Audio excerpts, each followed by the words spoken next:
On vous a appelé parce qu'on voulait votre réaction à l'interview de Gabriel Attal dans Les Échos. Il dit, je le cite, certains lieux culturels et certaines terrasses rouvriront. C'est pas pourraient rouvrir ou c'est pas éventuellement rouvriront, c'est rouvriront à la mi-mai. Vous étiez justement avec le président hier dans cette réunion sur la façon dont on allait pouvoir envisager de rouvrir à partir de la mi-mai. Est-ce que vous avez des réponses sur certains lieux, lesquels, et est-ce que vous avez été convaincu? Bonjour, Apolline de Malherbe. Alors, nous avons effectivement eu le plaisir d'être avec l'honneur d'être avec le président de la République dans cette visio-conférence.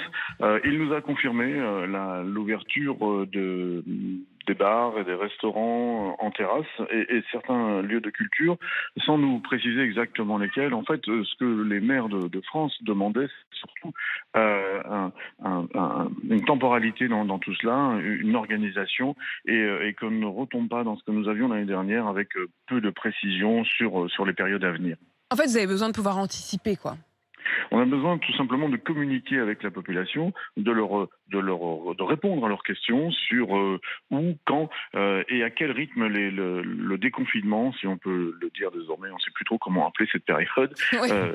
va se dérouler. Avec évidemment une question qui est non seulement l'ouverture, mais également la levée du couvre-feu et de la restriction de voyager de 10 km. Est-ce que là-dessus, il a été un peu plus précis, le président de la République ?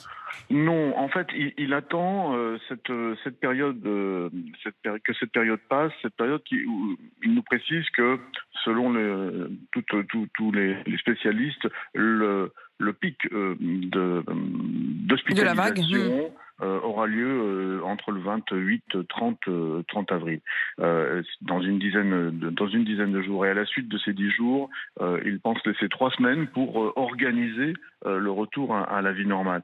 On pourrait penser que le couvre-feu pourrait cesser dans cette période-là. Est-ce que, quand même, vous avez eu le sentiment de quelque chose d'un peu précis, ou est-ce que c'était une manière de vous dire, bon allez, soyez patients, on va y aller, on finira par revenir, ou est-ce que vraiment il y avait des choses concrètes? Alors, Vous voyez, on peut toujours estimer être plus ou moins naïf dans ces moments-là, parce qu'on a tellement envie d'entendre tous que cette période va se terminer. Mais je pense sincèrement, et d'ailleurs, j'ai trouvé un président de la République attentif, mais aussi plus serein que dans les dernières visios auxquelles j'ai pu participer. Et donc, non, je pense sincèrement que dans sa tête, en fait, dans sa prévision, les choses sont claires. 10 jours pour bâtir un programme de sortie de crise. 3 semaines pour en discuter avec les maires et les mettre en place de façon efficace. Et puis ensuite, de 3 semaines en 3 semaines, un programme assez précis de réouverture, d'abord les bars, les lieux de culture, etc., etc., etc.